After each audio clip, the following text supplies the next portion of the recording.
Kalau amalannya itu membantu orang Islam, maka juga balasannya adalah dibantu oleh Allah. Wallahu fi aunil abdi ma kana al abdu fi auni akhi. Jadi semua amalan-amalan kita kepada orang sekitar kita, apakah kepada para pembantu, kepada orang Islam, kepada yang lain, semuanya juga akan dibalas oleh Allah. Kita baik sama orang Islam, maka Allah baik sama kita. Kita cintai orang-orang Islam, saudara-saudara Islam kita, maka kita akan dicintai oleh Allah. Kalau kita ini membenci orang Islam, juga akan dibenci oleh Allah. Kalau kita ini memaki-maki orang Islam, maka sudah tidak dipandang lagi oleh Allah dengan pandangan sayang. Allah benci kepada kita. Sabilud dumu'i sabilun murih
Wa idza tasabat ummati saqatat min ainillah.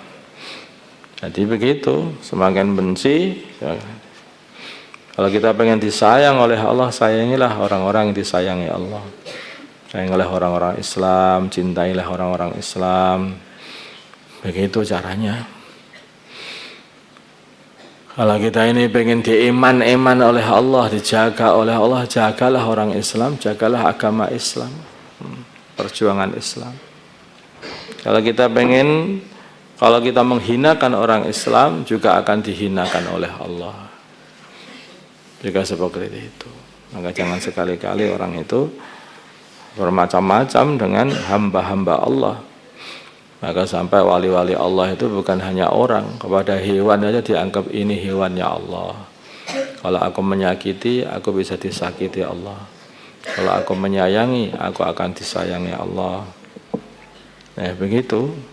Hakikatnya kan juga begitu, semuanya hambanya Allah. Makanya sampai orang kafir pun juga begitu, itu hakikatnya juga hamba Allah. Orang-orang kafir pun. Maka ketika Sayyidina Ali itu berperang, kemudian musuhnya sudah kalah, tinggal satu tebasan saja sudah habis, mati. Maka musuh ini malah meludahi Sayyidina Ali. Begitu diludahi, maka Sayyidina Ali enggak jadi membunuhnya. Maka ditanyakan, musuhnya malah bertanya, kenapa kamu enggak jadi membunuhku? Awalnya tadi aku merangi kamu karena Allah. Yang ini aku merangi kamu karena nafsuku, katanya. Pengen tak bunuh tapi karena nafsuku, karena kamu meludahi aku marah. Kalau yang awal itu aku karena Allah. Itu begitu. Artinya orang itu dalam peperang aja itu membunuh musuh itu pun kalau nggak diperintah oleh Allah ya nggak boleh gitu. Nggak boleh. Padahal itu orang kafir, tidak sembarangan juga. Kalau nggak diperintah Allah nggak boleh. Bahkan untuk menyembelih korban saja itu maka hendaknya juga menyembelih dengan baik juga. Pisaunya ditajamkan, ya, tidak boleh disembelih di depan temannya, teman kambingnya maksudnya. Nah, ada seperti itu. Jadi ada adab-adabnya dalam Islam itu. Islam ini agama yang penuh dengan kasih sayang, tapi bukan berarti itu mengharamkan perkara yang dihalalkan. Memang hewan-hewan ini diciptakan oleh Allah untuk dimakan manusia, gitu loh. Untuk dimakan manusia. Bukan berarti kalau terus mengharamkan perkara yang dihalalkan Allah. Seperti sebagian orang itu malah tidak mau makan hewan karena dianggap haram. Sebagian orang Hindu katanya seperti itu. Ya, itu juga enggak benar juga. Ya halal, tapi bukan berarti semua orang suruh makan daging juga enggak. Itu pun kalaupun menyembelih harus dengan adab. Tidak seperti orang Tibet itu diseksa habis-habisan hewan itu sampai beribu-ribu kerbau dibunuh yang seperti itu namanya tidak beradab. Tidak punya aturan. Itu padahal itu kerbau-kerbau itu punya Gusti Allah. Punya siapa emangnya? Nah, itu punya Allah. Maka harus dengan adab-adab, dengan cara-cara, dengan sopan santun juga, walaupun itu dengan hewan. Allahumma salli ala Sayyidina Muhammad wa ala Sayyidina Muhammad wa sallaita ala Sayyidina Ibrahim wa ala Sayyidina Ibrahim wa ala Sayyidina Muhammad. Allahumma arham pada Sayyidina Muhammad, Allahumma fil ummat Sayyidina Muhammad, Allahumma aslih wa Sayyidina Muhammad alif baina qulubi ummat Sayyidina Muhammad. Allahumma ansur ummat Sayyidina Muhammad, Allahumma asir sultanan nasira wa sallallahu ala Sayyidina Muhammadin nabiyil ummi wa ala alihi wa sallam. Alhamdulillah.